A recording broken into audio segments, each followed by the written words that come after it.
மட்டும் கூட தாமரைக்கு சேரு இல்ல. நீ வசரம் மிக அவசரம் நான் எட்டி தொடவா.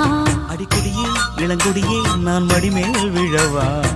சோழ காட்டுக்குள்ள சோகம் கண்டதால காலங்கண்டு குட்டி தூக்குதுவால.